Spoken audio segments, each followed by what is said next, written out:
3주차에는 할머니도 나도 꽤나 익숙해져서 특별한 지시나 합의 없이도 자리를 펴고 필요한 것들을 미리 준비해둘 수 있게 되었다.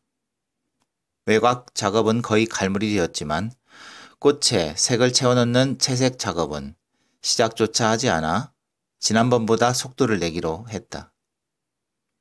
오른쪽 가슴부터 늑골까지 꽃 테두리를 새겨 넣는 동안 할머니와 나는 어떤 말도 나누지 않았다.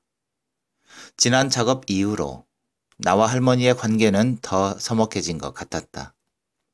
가라앉은 공기 사이사이 머신의 구동음과 할머니의 숨소리만이 떠돌았다. 할머니는 평소보다 더 힘겨워했다. 바닥을 한번 치며 멀쩡하다고 말하긴 했지만 안색이 점점 창백해지는 건 숨길 수 없었다. 결국 도중에 잠시 쉬기로 했다. 아직 화 안 풀렸어요? 창밖을 보며 차가운 녹차를 마시는 할머니에게 나는 조심스럽게 물었다. 할머니는 무심한 얼굴로 나를 돌아보았다. 화 안 났다. 얼굴에 다 표나요. 화난 게 아니라 그게 자꾸 마음에 쓰여서. 할머니는 우물쭈물 망설이다 내 허벅지를 가리켰다. 상은과 타투로 덮인 허벅지. 만져볼래요? 나는 할머니에게 허벅지를 내밀었다. 머뭇하다 그녀는 내 허벅지를 조심스럽게 쓸었다. 피부에 닿는 감촉이 따뜻하고 부드러웠다. 아프지 않았냐? 지금은 괜찮아요. 허벅지를 쓸던 손을 멈추고 할머니는 조용히 말했다. 나는 아프더라. 그녀의 얼굴이 전처럼 슬프게 일그러졌다. 그 말을 하며 할머니는 가슴 위에 손을 얹었다. 나는 잠자코 그녀의 다음 말을 기다렸다. 가슴에 낙서 비슷한 문신이 생긴 경이나 그것을 새긴 사람들이 누구인지 말해줄 거라 생각했다. 하지만 그녀는 아무 말도 하지 않았다. 재미있는 얘기 없어요? 점점 일그러지는 할머니의 얼굴을 보며 빠르게 말을 돌렸다. 왜 있잖아요. 전에 했던 농담 같은 거요. 할머니는 말없이 차를 들이켰다. 잔을 기울일 때마다 각 얼음이 잘랑였다. 잠시 고민하다 그녀는 사뭇 진지한 표정을 지으며 말했다. 영화 좋아하냐? 영화요? 할머니는 적적할 때마다 간다는 종로의 한 극장에 대해 이야기했다. 내일 오랜만에 거기 갈 생각인데 혼자 가기엔 먼 곳이기도 하고 너도 할 일이 없는 것 같고 같이 갈 테냐? 무심하게 말하는 할머니를 보니 왠지 장난기가 발동했다. 데이트 신청이에요? 내 말에 그녀는 입을 꾹 다물었다. 무표정한 얼굴에 홍조가 올라 있었다. 가기 싫은 말고. 할머니가 작게 말했다. 갈게요. 내일은 일찍 일어나야 한다. 당부하며 할머니는 다시 자리에 누웠다. 나는 다시 작업을 재개했다. 기분 탓인지 오른쪽 갈비뼈의 문신 위로 꽃을 조금씩 채워넣는 동안 할머니는 전에 없이 들뜬 표정을 짓고 있었다. 그 얼굴이 보기 좋았다. 알람을 맞추고 잤는데도 약속한 시간보다 1시간이나 늦게 일어났다. 할머니는 집 어디에도 없었다. 혼자 가신 건가? 초조해하며 집안을 배회하던 중에 방문에 붙어있는 메모를 보았다. 일어나면 주차장으로 나올 것. 허겁지겁 옷을 주워 입은 뒤 집 밖으로 뛰쳐나갔다. 주차장 쪽에서 경적 소리가 들렸다. 시동이 걸린 차는 상향등 하나가 깨진 구형 프라이드가 유일했다. 하얀색 프라이드 운전석에서 할머니가 경적을 울리고 있었다. 일찍 좀 일어나지. 차에 올라타자마자 할머니는 혀를 차며 핀잔부터 주었다. 능숙하게 후진 기어를 넣고 핸들을 돌리는 할머니를 보며 나는 조그맣게 탄성을 뱉었다. 운전도 할 줄 아세요? 왜? 노인네가 운전하니까 꼴 사나우냐? 퉁명스럽게 대꾸하며 할머니는 핸들을 빠르게 꺾었다. 오래된 차는 작은 흔들림에도 반동이 심하게 일어 할머니가 핸들을 꺾을 때마다 몸이 좌우로 움직였다. 오래전 방문 판매 일을 했을 때 이 차를 샀다고 할머니는 설명했다.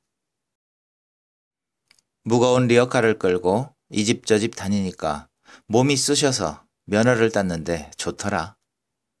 집 말고 사람을 태운 건 내가 처음이다. 할머니가 나지막하게 덧붙였다. 차는 조금 힘겹게 주차장을 벗어나 북아현로를 따라 달렸다. 날이 좋았다.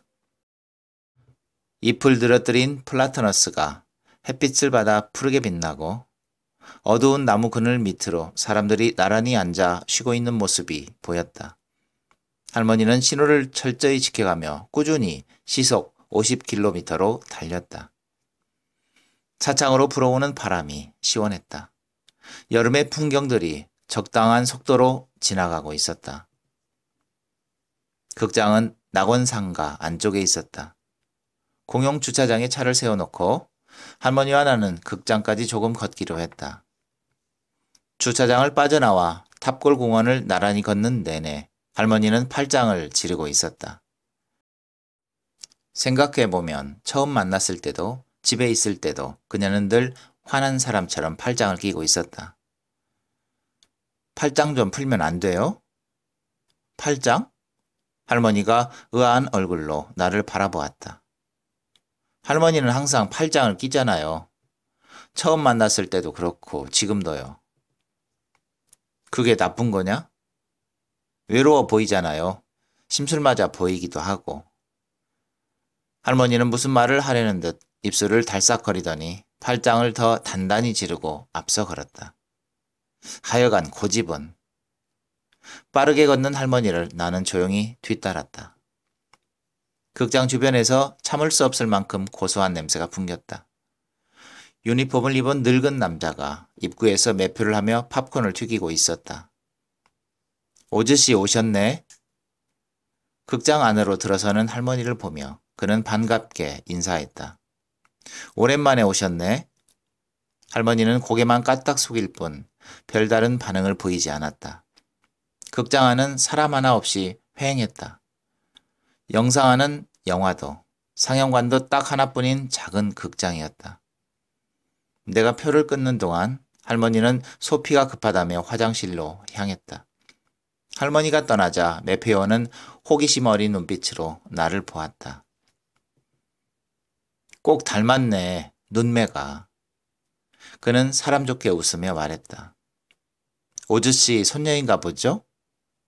할머니와 나의 관계를 정의하기 어려워 그저 고개를 끄덕였다. 매표원은 할머니를 오즈씨라고 불렀다. 그녀를 늘 그렇게 부르던 사람처럼 익숙하고 자연스럽게. 오즈씨. 왜 할머니를 오즈씨라고 부르세요? 내 질문에 매표원은 상영관 앞에 걸린 간판을 가리켰다. 유화로 그린 오즈의 마법사 포스터가 입구에 크게 붙어 있었다. 오즈의 마법사 상영하는 날엔 꼭 오셔요. 우리 극장 개관했을 적부터 매번, 최근엔 서부 영화만 상영해서 통 못 봤는데 오늘은 이렇게 손녀랑 오셨네. 매표원은 포스터를 한 장 집은 뒤 그걸 솜씨 좋게 감고 접어 고깔을 만들었다. 테이프로 틈새를 봉한 고깔 안에 그는 갓 튀긴 팝콘을 옮겨 담았다. 오즈씨 소녀니까 특별 선물. 매표원은 내게 팝콘을 내밀었다. 갓 튀긴 팝콘에서 하얀 김이 피어올랐다. 상영관 안에도 관객은 나와 할머니 둘뿐이었다. 할머니는 스크린이 가장 잘 보이는 곳에 자리를 잡고 앉았다. 나도 그 옆에 따라 앉았다. 사람이 진짜 없네요. 극장 안이 너무 조용해 소곤소곤 말하자. 요즘엔 그렇지. 옛날에는 사람으로 꽉 차서 좌석 앞에 신문지 펼쳐놓고 쪼그려 앉아서 보는 사람도 숱했다. 할머니도 따라서 목소리를 죽였다. 그 모습이 재미있어 나는 입을 틀어막고 웃었다. 왜 웃냐?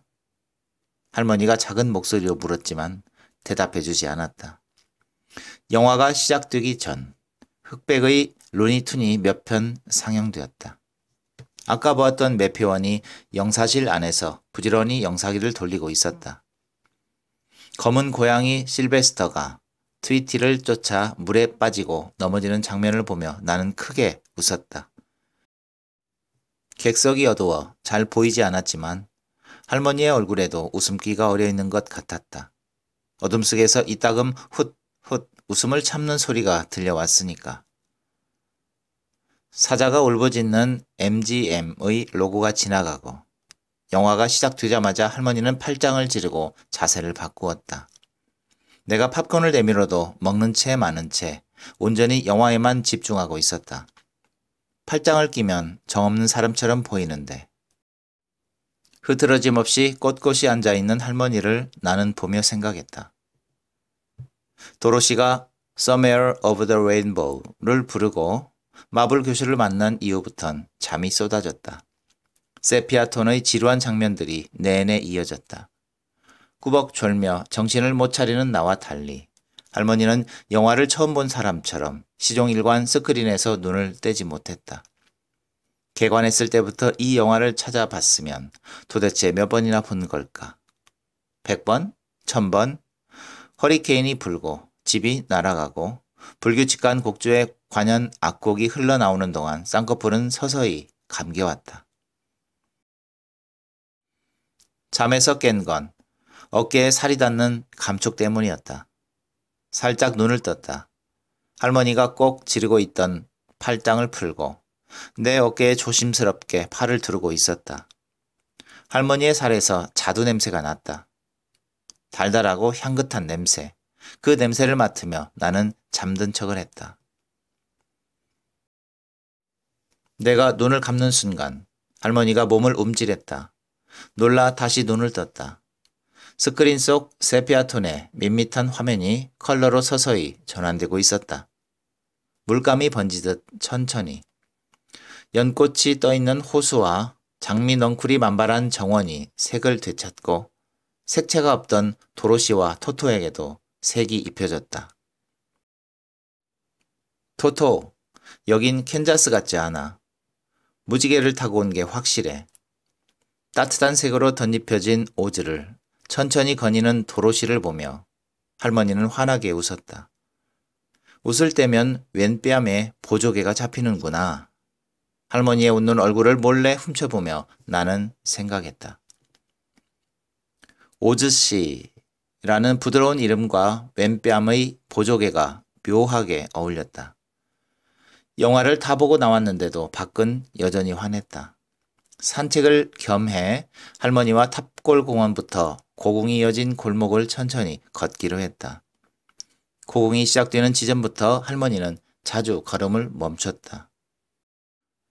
윤현궁을 따라 쭉 이어진 낮은 돌담 아래 여름꽃이 수수하게 피어 있었다. 꽃들을 가리키며 할머니는 말했다. 다 여름 한 차례만 피는 꽃들이다. 그래서 다들 꽃 이름을 몰라. 언제 피고 졌는지도. 그녀는 쓰고 있던 베이지색 버킷햇을 벗은 다음 담 아래 떨어진 꽃을 하나씩 주워 그 안에 넣었다. 지나가는 사람들이 흘깃대는데도 아랑곳 않고 열심히 꽃을 주었다. 눈치를 보다 나도 그 옆에 쪼그려 앉았다. 줄기에 붙어있는 꽃은 따면 안 된다. 바닥에 떨어진 것들로만. 뿌리까지 꺾는 나를 향해 할머니는 손을 내저었다. 그녀는 바닥에 떨어진 꽃 중 성한 것들만 골라 모자 안에 넣었다. 꽃은 돌담 아래나 벽돌 틈새까지 뿌리를 내리고 있었다. 이건 무슨 꽃이에요? 물을 때마다 할머니는 귀찮은 기색 없이 이건 돌양지꽃, 이건 자주괭이밥, 이건 목백일홍 떨어진 것 하며 하나하나 설명해 주었다. 그녀는 잎이 뭉개진 꽃이나 햇볕에 타거나 시들어 말라버린 꽃들까지 모아 돌담 한편에 차곡차곡 쌓아두었다. 마치 꽃 무덤 같았다. 꽃을 다 줍고 자리를 뜨기 전 할머니는 그 무덤에 대고 무어라 혼잣말을 했다. 뭐라고 한 거예요? 물어봐도 그녀는 대답해 주지 않았다. 집에 돌아오자마자 할머니는 거실 책장에서 양장본으로 된 식물 도감을 꺼냈다. 그녀는 도감을 반으로 펼쳐 한 면에 고궁에서 따온 꽃을 겹치지 않게 올려두었다. 내가 방으로 들어가지 않고 주변을 서성이자 손짓을 해보였다. 구경하고 싶냐? 나는 고개를 끄덕였다. 꽃을 정렬한 다음 할머니는 무늬가 없는 하얀 티슈를 꽃 위에 살포시 올려놓았다. 지금부터가 중요하다. 그녀는 바람이 일지 않도록 조심조심 책을 닫았다. 그 다음 닫힌 책을 손바닥으로 힘주어 눌렀다. 해보겠냐? 할머니는 내게 도감을 내밀었다. 나도 할머니와 비슷한 방식으로 도감 사이에 꽃을 올려두고 덮은 뒤 손바닥으로 압력을 가했다. 이렇게 닷새를 기다리면 꽃 누르미가 되는 거다. 할머니는 손바닥으로 책을 누르며 말했다. 생각보다 단순하고 시시한 작업이었다. 시간이 지나자 손목도 저려왔다. 무료하게 아파를 만드는 나와 달리 할머니는 진지한 표정으로 묵묵히 꽃을 정렬하고 티슈를 올리고 적당한 압력으로 책을 눌렀다. 재미없냐? 건성으로 꽃을 베어라는 나를 보며 할머니가 물었다.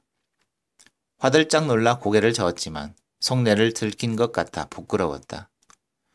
할머니와 나는 잠시간 어떤 말도 나누지 않은 채 반복적으로 아파만 만들었다. 처음에는 가만히 있을 수가 없어서 시작했다. 할머니가 먼저 말문을 뗐다. 혼자 있다 보면 그때 일이 떠올라서 견딜 수가 없더라. 내 몸에 억지로 그런 걸 새기고 욕을 하고 또 그녀는 돌연 말을 멈추더니 손목에 더 힘을 실어 꽃을 눌렀다. 그래서 시작한 일이다. 미움도 분노도 여기 이렇게 꾹 눌러 넣다 보면 좀 나아지니까. 담담한 말투였다. 할머니는 오래도록 생각에 잠겨 있었다. 그런 그녀에게 나는 아무 말도 할 수 없었다. 괜찮다는 말도, 할머니의 잘못이 아니란 말도 위로가 되지 않을 것 같았다. 우리는 그저 침묵한 채 서로 다른 곳을 보고 있었다. 말 없는 나를 힐끔 쳐다보다 할머니는 다시 꽃 누름을 이어갔다. 계속 그러고 있을 거냐? 할머니가 소리쳤다.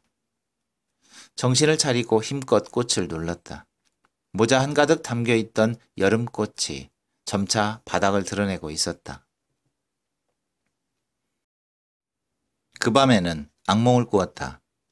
세탁기 투입구를 청테이프로 칭칭 돌려감고 시도 때도 없이 비명을 지르고 나와 눈이 마주칠 때마다 시선을 피하던 엄마가 꿈속에서 내내 맴돌았다. 잠에서 깨자마자 캐리어를 뒤졌다. 담배를 꺼내 밖으로 나가려던 그때 옆방에서 앓는 소리가 들려왔다. 숨을 잘게 뱉고 내쉬는 소리, 삐삐삐 하는 기계음 소리. 시간이 지나면 잠잠해질 소리였지만 그 밤 나는 담배를 캐리어에 도로 집어넣고 할머니 방문을 열었다. 할머니는 침대에 몸을 기댄 채 숨을 몰아쉬고 있었다.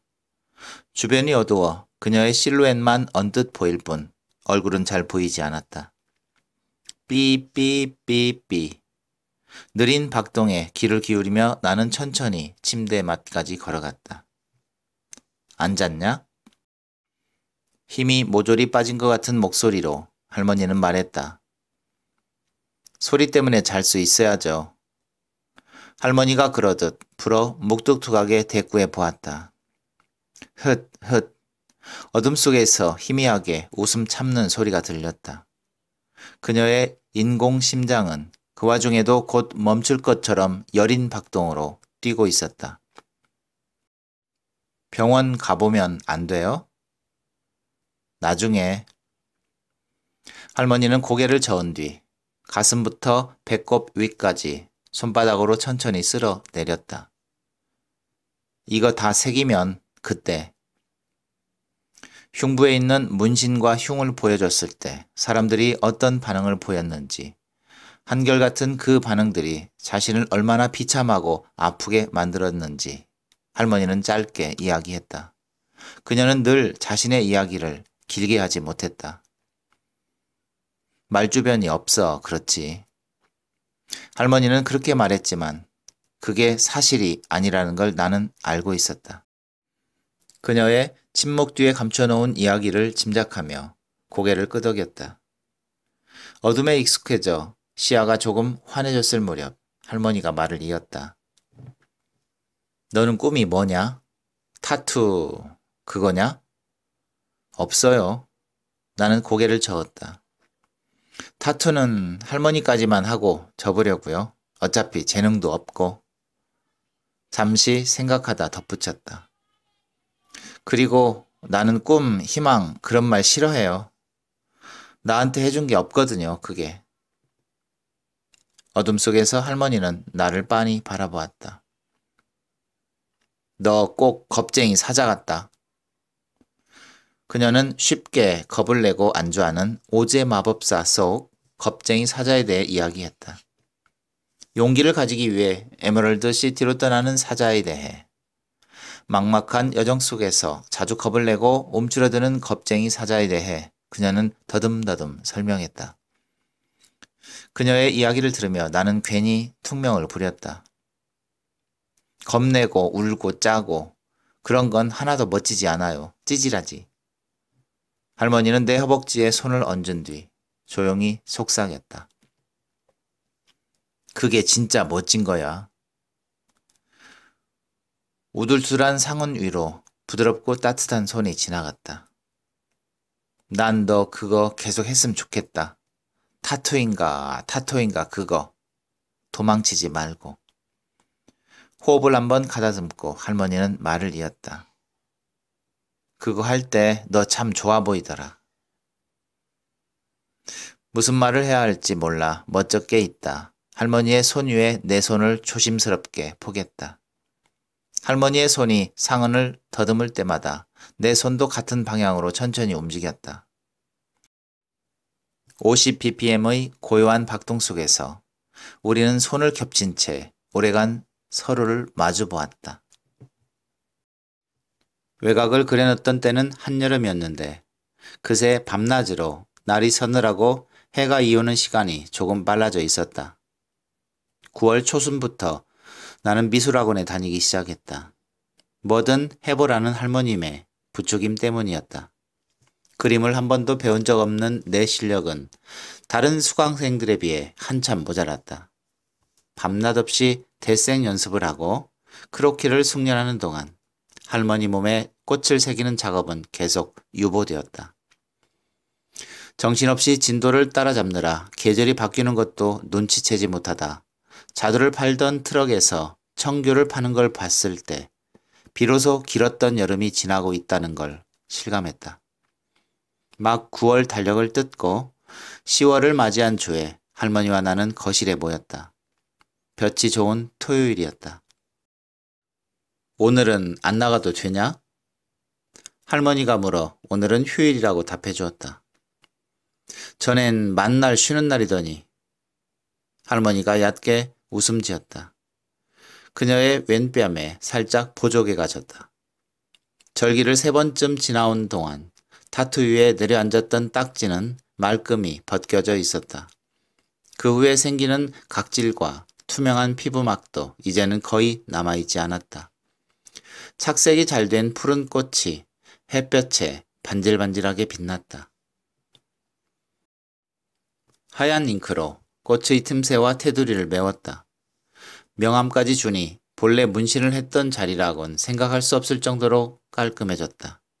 늑골까지 꽃을 채우고 완성이 다 될 즈음 할머니가 바닥을 2번 쳤다. 오늘은 이만하자. 그녀는 숨이 차는 듯 힘겨워 보였다. 오른쪽 빗장뼈 아래에 있는 쿠소는 완전히 덮지 못한 상태였다. 화사한 꽃 아래로 일어 레터링이 희미하게 비쳐 보였다. 그게 아쉬워 쉽게 작업을 마칠 수 없었다. 할머니는 여전히 숨을 들이쉬었다 내쉬며 호흡을 가다듬는 중이었다. 낯빛이 전보다 더 창백했다. 잠을 설쳐서 그런지 몸이 따라주질 않네. 시간이 지나자 헬쓱했던 얼굴색도 돌아오고 거칠던 호흡도 점차 잦아들었다. 정신을 차린 뒤 할머니는 나빗장 속에서 무언가 꺼내왔다. 네불라이저를 꺼내는 줄로만 알았는데 손에 전혀 다른 것이 들려 있었다. 누구 주려고 뭘 사본 게 하도 오래전이라. 할머니는 그것을 내게 건넸다. 표지에 아무것도 적히지 않은 단단한 재질의 책이었다. 마음에 안 들어도 물릴 수는 없다. 영수증을 어디다 뒀는지 몰라서. 할머니가 말했다. 나는 표지를 조심조심 넘겼다. 일반 책과는 달리 종이에 검은 코팅이 되어 있었고 검은 바탕에 오즈의 마법사, 캐릭터인 도로시, 럼버잭, 허수아비 그리고 겁쟁이 사자의 테두리만 희미하게 새겨져 있었다. 책 이곳저곳을 살펴보며 고개를 갸웃했다. 이거 책 맞아요? 아무것도 적혀있지 않잖아요. 나는 검게 코팅된 빳빳한 종이들을 하염없이 넘겼다. 숨어 있으니까. 뭐가 숨어 있는데요? 그걸 찾아내는 건 내 몫이지. 할머니는 조그맣게 웃었다. 영문 모를 말들에 의아해하며 책을 덮었다. 작업을 재개하기 위해 니들을 교체하고 머신을 정비했다. 오른쪽 빗장뼈 아래에 있는 문신들만 조금 덧칠하면 모든 작업이 끝이 났다. 할머니 상태도 호전된 것 같아 금방 끝낼 수 있을 거라 생각했다. 다음에 하면 안 되냐? 잉크를 준비하는 내게 할머니는 나지막이 말했다. 나는 잠시 망설였다. 완성된 타투를 보고 흡족해하는 할머니의 얼굴도 보고 싶었지만 그보다는 그동안 학원을 다니며 익힌 것들을 시험해보고 싶은 욕심이 더 컸다. 금방 끝날 거예요. 나는 말했다. 굳은 얼굴을 한 채 할머니는 자리에 가만히 누웠다. 다른 환자들은 길어야 5분 지속하는 발작을 할머니는 20분에 걸쳐 이어갔다. 중환자실 한편에서 몸을 뒤트는 할머니와 제세동기를 들고 심폐소생을 하는 의사를 나는 초조하게 바라보았다. 압박 소생을 5차례나 지속하고 약물을 주사한 뒤에야 할머니는 겨우 깨어났다. 의사는 수술을 권했다. 신형 박동기를 삽입해야 하는데 환자 상태가 좋지 않네요. 엑스레이를 가리키며 그는 할머니의 심낭에 물이 차 있다고 했다. 교체 주기가 한참 지난 박동기를 떼어내지도 않고 그대로 착용했던 게 그 이유였다. 조금만 더 일찍 오지. 왜 이렇게 늦게 왔어요? 대답 대신 말려 올라간 할머니의 옷을 끌어내렸다. 질책하는 의사에게 나는 어떤 말도 할 수 없었다.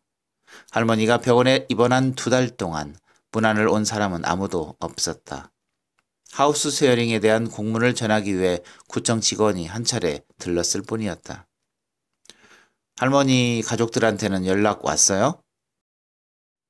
문안 선물로 들고 온 오렌지 주스를 건네며 직원은 물었다. 없었어요. 그치? 그럴 줄 알았어. 조카가 하나 있긴 한데 서로 왕래가 없었나 봐요. 할머니가 위독하다고 전했더니 전화를 끊더라고. 속이 타 주스를 들이켰다.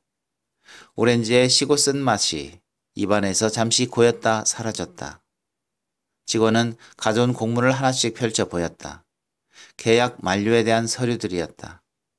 애초 할머니 집에서 지내기로 한 6개월도 거의 끝나가고 있었다. 아가씨도 슬슬 다른 것 좀 찾아봐야지. 공문을 대강 훑는 나를 향해 직원은 타이르듯 말했다. 안쓰럽긴 해도 어쩔 수 없잖아. 아가씨가 가족도 아닌데. 대답 없이 병상에 놓은 할머니를 바라보았다. 팔뚝에 링거를 꽂은 채 그녀는 겨우 잠들어 있었다. 어떻게 해야 할까? 천천히 떨어지는 링거액을 보며 나는 생각했다. 가족으로 묶이지 않은 내가 그녀를 위해 할 수 있는 일은 거의 없었다. 입원 신청서를 작성하는 것부터 같은 병동 사람들에게 할머니와의 관계를 설명하는 것까지 보호자로 호명하기 힘든 나는 늘 망설이고 머뭇댈 뿐이었다. 그녀와 함께 생활하며 차츰차츰 쌓아온 감정의 지층은 가족이라는 명목 앞에서 쉽게 허물어지고 아무것도 아닌 것이 되어버렸다. 구청 직원은 병원에 그만 드나들라고 했지만 이후에도 나는 학원과 병원을 오가며 할머니를 돌보았다. 이전보다 더 잦은 빈도로 호흡곤란이 일어나고 약물 치료와 심폐소생으로 고비를 넘기는 시간들이 이어졌다. 그 시간 동안 할머니는 먹는 음식마다 개운하길 반복했고 점점 말라갔다. 후에는 물도 제대로 못 넘길 때가 허다했다. 한 번은 병상에 누워있던 할머니가 느닷없이 몸을 일으키더니 내게 팔을 뻗었다. 나한테 혹시 냄새 나냐? 테이블 데스의 확률이 높아 개복이 불가하다는 판정을 들은 날이었다. 나는 그녀의 몸에 코를 대고 숨을 깊이 들이마셨다. 독한 약 냄새가 풍겼지만 모른 척 고개를 저었다. 다행이네. 몸에서 역한 냄새가 풍긴다는 건 죽음이 목전까지 다가온 증거라고 그녀는 설명했다. 너도 담배 이젠 그만 펴. 몸에 해롭다. 알고 있었어요? 그럼 알지. 모를까? 할머니는 쓸쓸하게 입꼬리를 올렸다. 그녀와 눈을 맞추는 대신 떨어지는 링거액을 빤히 바라보았다. 병원에 있는 동안 할머니 얼굴은 지나치게 상해가고 있었다. 뼈밖에 남지 않은 얼굴을 나는 좀처럼 마주할 수 없었다. 잠시 정적이 흘렀다. 죽음에 관한 말은 하고 싶지도 듣고 싶지도 않아 말을 돌렸다. 할머니가 준 책 말이에요. 거기 뭐가 숨겨져 있는지 나는 잘 모르겠어요. 할머니는 조용히 웃었다. 입술 틈으로 바람 새어나가는 소리가 났다. 그녀는 책을 가져와 보라고 했다. 책을 내밀자 그녀는 오제 마법사 캐릭터가 있는 페이지를 펼쳤다. 자, 봐라. 그녀는 손톱으로 럼버제그 테두리를 천천히 긁어냈다. 와, 나도 모르게 탄성이 터져 나왔다. 검은 코팅지를 긁어낼 때마다 무채색을 띠던 럼버잭이 색을 찾아갔다. 양철로 만든 은빛 갑옷, 커다란 도끼, 푸른 눈. 이제 내가 해봐. 할머니가 내게 책을 넘겨주었다. 나도 그녀처럼 코팅지를 조금씩 긁어냈다. 가슴 부분을 긁어내자 텅 비어있던 램버제그 가슴에 심장이 생겨났다. 따뜻한 색감의 붉은 심장이었다. 병상에 앉아 우리는 계속 검은 테두리를 긁어냈다. 색채 없던 도로시도 허수아비도 겁쟁이 사자도 그렇게 전부 제 색을 되찾을 때까지. 병실에 비치된 할머니의 짐은 간소했다. 여행용 세면 파우치와 작은 손거울, 헤어피스, 입원 전 입었던 옷까지 집에서 가져온 아파 몇 점이 전부였다. 그것들을 종이박스에 주섬주섬 챙겨들고 나는 병원 지하로 내려갔다. 장례는 지하에 있는 추모관에서 치러졌다. 직계 가족이 아니라는 이유로 나는 상주가 될 수 없었다. 키가 크고 어깨가 구부정한 할머니의 조카가 상복을 입고 조문객을 맞았다. 상이 치러지는 3일간 나는 그와 그의 말을 섞지 않았다.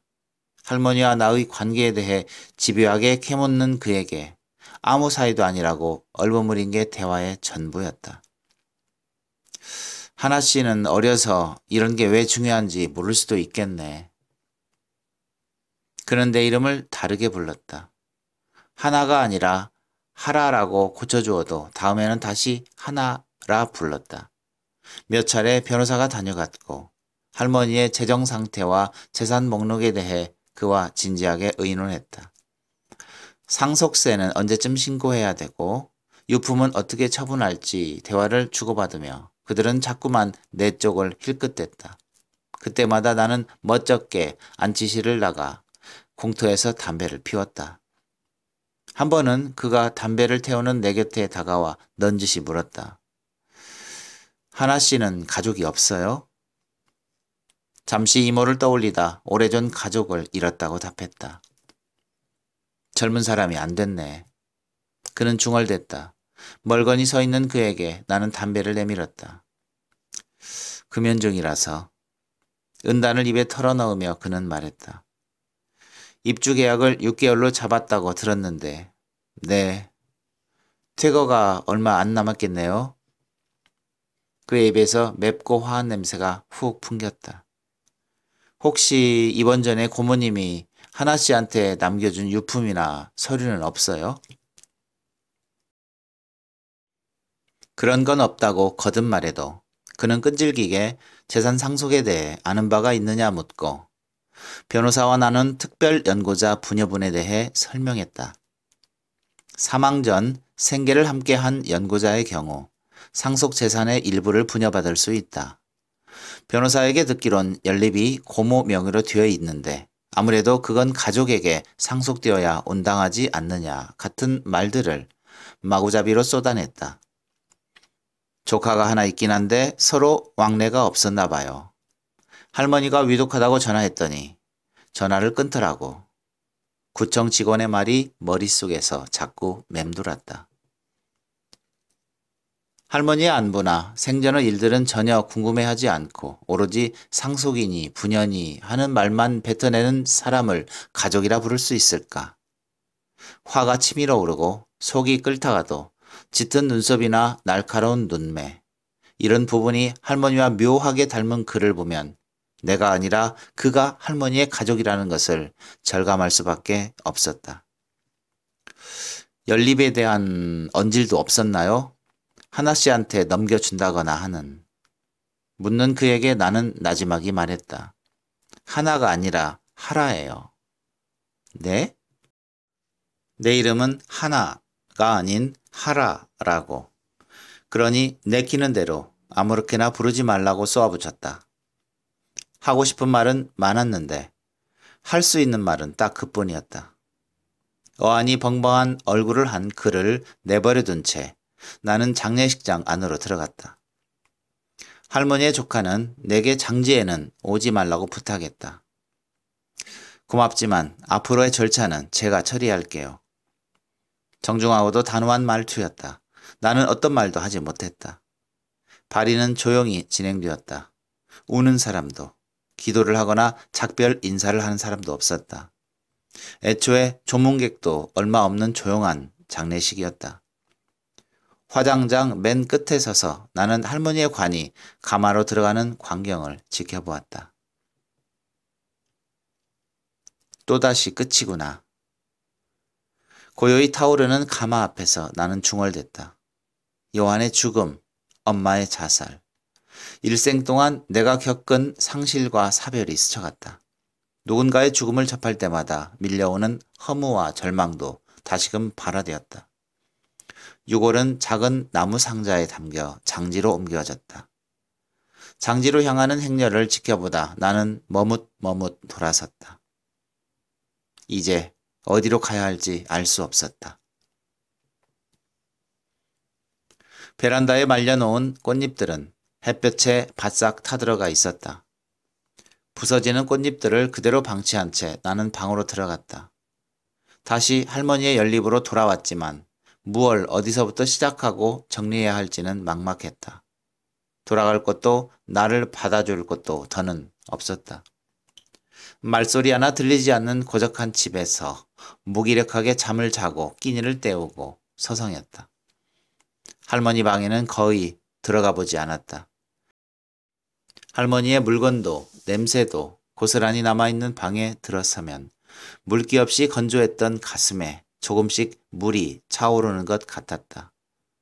점막에서 늑골로 천천히 차오르다 후에는 숨이 잘 쉬어지지 않을 정도로 가득 깊이 슬픔은 뒤늦게 밀려왔다. 할머니의 조카가 연립 찾아온 날에도 나는 무력감에 빠진 채 방 한가운데 누워 있었다. 오늘이 며칠인지도 지금이 몇 시인지도 가물가물하던 나날이었다.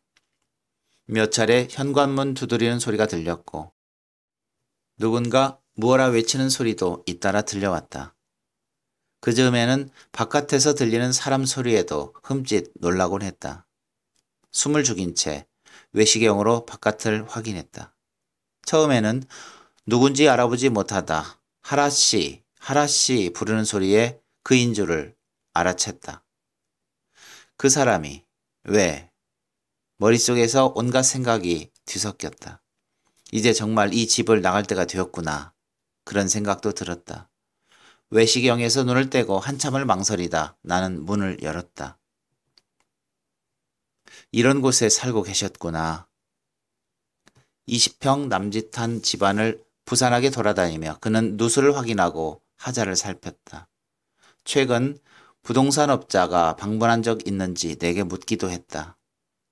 그가 이곳저곳을 기웃대고 들추어 볼 때마다 신경이 곤두서고 분노가 치밀어 올랐다. 그에게 이 집은 살 곳이 아닌 살 곳 같았다. 마음이 갑갑해져 베란다로 나갔다. 말려놓은 꽃잎들은 이제 형체도 알아보기 어려울 정도로 부서져 있었다. 발바닥에 닿을 때마다 파삭 하는 소리가 났다. 창문을 열고 까맣게 타버린 꽃들을 날렸다. 힘없이 흩날리는 꽃들은 하나도 아름답지 않았다. 떨어져 내리는 꽃잎을 보며 담배에 불을 붙였을 때 그가 다가왔다. 흘깃 눈치를 살피는 그를 애써 모른 채 했다. 그가 무슨 말을 할지는 듣지 않아도 뻔했다. 돈에 관한 이야기. 기껏 해봐야 언제쯤 집을 비울 거냐는 독촉이겠지. 하지만 그의 입에서 나온 말은 예상과는 전혀 달랐다. 한 번도 뵌 적 없어요. 발코니에 몸을 기대며 그는 덧붙였다. 고모님 말이에요. 왜 가족 중에 꼭 그런 사람 있잖아요. 다들 쉬쉬하고 묵인하는 사람. 있어도 없는 존재. 고모님이 그랬어요. 고모에 대한 궁금증을 가진 적은 있으나 그것도 자라오며 서서히 증발되었고 종국에는 아예 잊게 되었다고. 구청에서 고모의 소식을 전해 들었을 때도 잘못 걸려온 전화인 줄로만 알았다고 그는 수뢰했다. 그분은 어떤 분이셨어요? 그가 물었다. 할머니는 어떤 사람이었나? 상기할수록 머릿속이 뿌얘졌다. 한 사람을 온전히 알아가기에 한 계절은 너무 짧았던 걸까? 흐릿해지는 기억 속에서 나는 오직 한 단어만을 건져 올렸다. 내가 정말 그녀에게 하고 싶었던 말. 강한 사람. 내 말에 그는 고개를 주워겼다. 멀리서 새우는 소리가 들렸다. 습관처럼 그에게 담배를 내밀었다. 그는 거절하지 않고 담배를 받아 천천히 태웠다. 금연 아니냐고 묻는 내게 그는 말했다. 오늘 하루만 피죠. 비좁은 베란다에 그와 나란히 서서 숲을 내다보았다. 농밀하게 자란 침엽수 사이에서 한 무리의 새떼가 올랐다. 환율이 또 올랐더라고요. 뜬금없는 말에 어리둥절해졌다. 조금의 텀을 두고 그는 말을 이었다. 보스턴으로 매달 돈을 붙이거든요. 애들 엄마도 다 거기 있어서. 그는 담배 연기를 길게 내뿜었다. 가끔은 가족이란 게 뭔가 싶어요. 달에 몇 번 스카이프로 전화하는 게 고작인데 그것도 못할 때가 숱하고 이제는 서로 쓰는 언어나 생활 습관도 너무 달라서 돈 때문에 겨우 지탱되는 관계가 과연 정상적인가 그런 생각도 들고 두서없이 속내를 드러놓는 그에게 무슨 말을 해야 좋을지 알 수 없었다. 그와 나 사이 이상한 침묵이 감돌았다. 정적 끝에 그가 먼저 입을 뗐다. 그때 장례식에 왔던 변호사가 내 대학 동기예요. 이 친구가 이 연립은 빠른 시일에 처분하는 게 좋겠대요. 누구에게 세를 주거나 아예 매각하거나 나도 그게 좋을 것 같아요. 필터만 남은 담배를 창밖으로 내던지며 그는 중얼거렸다. 마지막 송금을 한 지 벌써 3달이 다 되어가서 멍하니 창밖만 내다보는 그에게 나는 빠른 시일 내에 짐을 빼겠다고 힘겹게 약조했다. 그와 집안 곳곳을 돌아다니며 할머니가 남기고 간 물건들을 정리하고 나눌 수 있는 것들은 나누었다. 오래된 가전과 나비장은 그가 가져가기로 했고 나비장에 차곡차곡 보관해온 할머니의 스크랩북은 내 소유가 되었다. 줄 게 있었는데 떠나기 전 그는 주머니를 뒤져 무언가 꺼냈다. 유골을 다 쓸어 담고 보니 이런 게 남아 있더라고요. 인공심장 박동기였다. 그가 건네는 박동기를 나는 조심스럽게 받아들었다. 티타늄 재질의 인공심장은 겉만 조금 그슬렸을 뿐 아직 온전한 형체를 유지하고 있었다. 박동기의 살포시 귀를 텄다. 고장난 박동기에서는 더 이상 아무 소리도 들리지 않았지만 나는 공연히 50bpm의 느슨한 박동 소리를 떠올리며 눈을 감았다. 삐, 삐, 삐. 구식이라 그런다. 배터리가 고장난 후론 늘 이래. 어디선가 할머니의 퉁명스러운 목소리가 들리는 것 같았다. 삐, 삐, 삐. 알레그로에서 안단테로, 다시 라르고로 느리게 뛰는 박동. 그 박자에 맞춰 희미하던 할머니의 윤곽이 서서히 되살아났다. 무표정한 얼굴로 팔짱을 낀 채 걷는 할머니. 웃으면 왼 뺨에 보조개가 잡히는 할머니. 가슴에 푸른 꽃을 품은 할머니. 나의 오즈. 티타늄으로 만든 오즈의 심장을 가슴에 가져다 댔다. 붉기가 가진 심장은 따뜻했다. 새로 구한 집은 좁고 창도 하나뿐이었지만 산책로와 마주에 있어 조용했고 무엇보다 볕이 잘 들었다. 남향으로 난 창으로 반듯하게 볕이 쏟아졌고 그 빛 속에 누워있으면 혼자라는 말이 더 이상 쓸쓸하게 들리지 않았다. 오래간 방치되어 있던 타투 머신을 소독하고 새 니들을 끼웠다. 바지를 걷어 올린 뒤 왼쪽 복사뼈에 맞쥐 크림을 얇게 발랐다. 상처 없이 깨끗한 살에 타투를 새기긴 처음이었다. 시간이 지날수록 근육이 점점 뻐근해져 왔다. 자세를 잡고 니들을 가져다 댔다. 생각해 놓은 도안은 없었다. 마음 가는 대로 니들을 움직이고 문양을 새길 생각이었다. 바늘이 살갗을 뚫고 들어갈 때마다 따끔하고 아릿한 통증이 밀려왔다. 자꾸만 움츠러드는 몸을 고추 세웠다. 뼈와 접해 있어 작업이 쉽지 않은 부위였다. 머신의 전원을 내렸다. 행여 니들이 엇나갈까 겁이 나고 확신이 서지 않았다. 그만둘까? 중얼대며 오즈처럼 숨을 크게 들이쉬었다. 3살에 타투를 하는 내게 오즈는 어떤 말을 해주었을까? 후후후. 숨을 뱉자 굳어있던 몸에 다시 피가 도는 것 같았다. 머뭇하다 다시 머신을 작동시켰다. 구름이 지나갈 때마다 방은 어두워졌다 다시 밝아졌다. 어느새 가는 실선 하나가 복사뼈에 새겨졌다. 니들이 지나간 자리를 나는 손등으로 조심스럽게 쓸었다. 반듯하지도 깔끔하지도 않은 실선. 선이 어떤 문양으로 이어질지 아직 알 수 없었다.